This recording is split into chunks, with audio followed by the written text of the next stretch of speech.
Penutupan pemerintah Amerika Serikat, Government Shutdown, yang dimulai 1 Oktober 2025 kini tak lagi hanya soal kantor tutup. Dampaknya sudah menjalar ke dua sektor vital yang menyentuh kehidupan jutaan warga, perumahan dan penerbangan. Di saat pasar perumahan sudah seret karena harga tinggi, shutdown menambah masalah, persetujuan hipotek melambat, dan yang lebih parah, asuransi banjir baru tidak bisa diterbitkan. Sementara itu, di bandara, ribuan petugas terpaksa bekerja tanpa gaji, mengancam keselamatan dan efisiensi penerbangan. Mari kita lihat secara rinci dampak mengerikan dari kelumpuhan anggaran ini. Sektor perumahan, ancaman bagi pembeli rumah. Meskipun banyak program perumahan besar yang tetap berjalan, shutdown menciptakan hambatan birokrasi yang bisa menunda atau membatalkan penutupan penjualan rumah. 1. Pinjaman dan hipotek bermasalah. Menurut Justin Demola, Presiden Lenders One, masalah muncul pada pinjaman yang memerlukan kontak atau persetujuan dari lembaga federal. Jika pegawai yang relevan dirumahkan, furlough, maka persetujuan hipotek melambat, apalagi untuk pinjaman yang perlu divalidasi oleh lembaga pemerintah.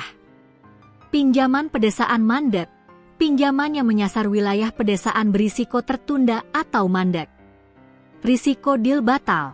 Semakin lama penutupan ini berlanjut, semakin lama pula dampaknya terhadap pasar perumahan, kata Profesor Daniel Schwartz. 2. Krisis asuransi banjir nasional, NFIP. Ini adalah dampak paling krusial.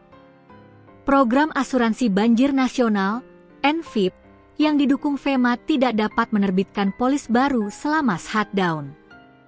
Pembeli terjebak, sebagian besar pemberi pinjaman tidak akan mengizinkan pembelian rumah di zona banjir berisiko tinggi hingga pembeli mendapatkan asuransi banjir. Komite Jasa Keuangan DPR memperingatkan hal ini dapat mengancam lebih dari 1.300 penutupan penjualan rumah setiap hari. Kesenjangan jaminan, pemilik rumah yang polisnya jatuh tempo juga berisiko kehilangan jaminan asuransi sementara waktu, menciptakan kesenjangan jaminan sampai pemerintah kembali beroperasi.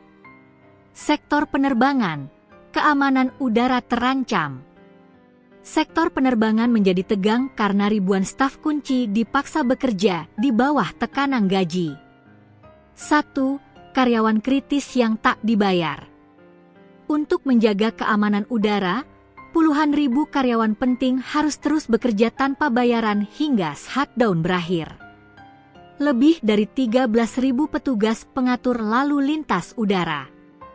Sekitar 50.000 karyawan administrasi keamanan transportasi, TSA, di pos pemeriksaan bandara. 2. Ancaman perlambatan penerbangan. Kekurangan staf, FAA sudah kekurangan sekitar 3.800 petugas pengatur lalu lintas udara. Meskipun perekrutan dan pelatihan terus berjalan, shutdown sebelumnya menunda upaya ini. Ketidakhadiran massal, selama shutdown 2019 yang berlangsung 35 hari, jumlah ketidakhadiran petugas TSA dan pengontrol lalu lintas udara meningkat drastis. Hal ini memperpanjang waktu tunggu dan bahkan memaksa pihak berwenang memperlambat lalu lintas udara di New York. Kerugian raksasa, Airlines for America memperingatkan bahwa sistem mungkin perlu diperlambat, mengurangi efisiensi dan berdampak buruk pada wisatawan. Asosiasi Perjalanan Amerika Serikat memperkirakan kerugian sektor perjalanan mencapai 1 miliar US$ per minggu, sekitar 16,5 triliun rupiah akibat shutdown. Penutupan pemerintah Amerika Serikat kali ini bukan hanya masalah politik internal. Ini adalah krisis multisektor yang mengancam kepemilikan rumah dan kelancaran perjalanan secara bersamaan.